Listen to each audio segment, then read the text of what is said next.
Hey guys, in today's retro GPU unboxing, we're going to have a look at the Axle 6600 GT AGP video card. Hang out for a while and check it out.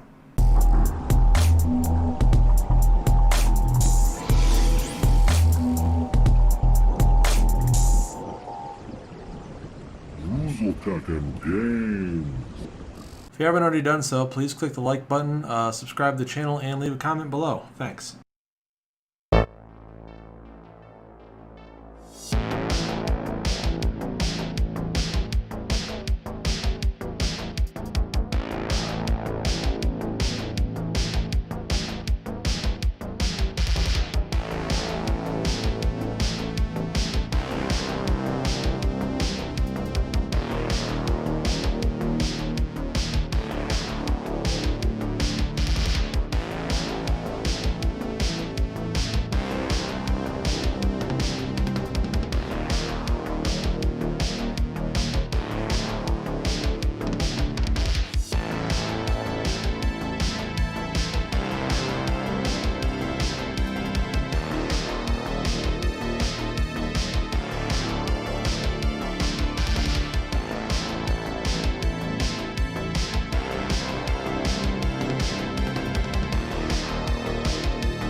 The Axle 6600 GT was released in November of 2004 and used an AGP 8X bus.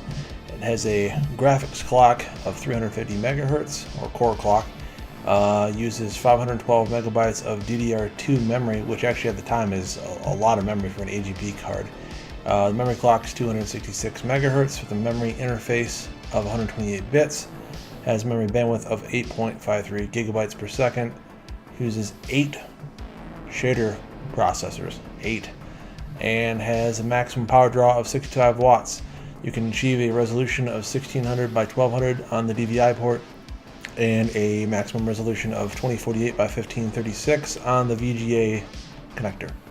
Axle is a company based out of Hong Kong, China, which I had never heard of before, and when I saw this card on eBay, I decided I really wanted to get a hold of it just to do a quick unboxing and show it off on here. I like seeing stuff I've never heard of before. I've been building PCs since 1998, and if I've never heard of a manufacturer, then they weren't popular, or at least weren't prevalent, or whatever, because I thought I had seen most of them. And so the fact that I haven't seen this one before was kind of exciting to me. I hope you guys enjoyed watching the unboxing. Unfortunately, I don't have any way to really hook it up and demonstrate it, and actually when I took it out and inspected the heatsink, the connectors that hold the heatsink to the PCB are not real sturdy. They're like these little plastic, like you push it down and there's like this little anchor that holds the heatsink to the PCB to keep contact with the GPU, and it's not real sturdy on this card, and so I don't even think it would be something I want to hook up for risking damage to it. So I'm probably not going to even screw with it. I'm just going to keep it in the box, keep it in pristine condition, and enjoy it for my collection. With that said, I appreciate everybody watching the video. If you like the content, please give it a thumbs up and consider subscribing to see more. Thanks again. We'll see you guys real soon. Later.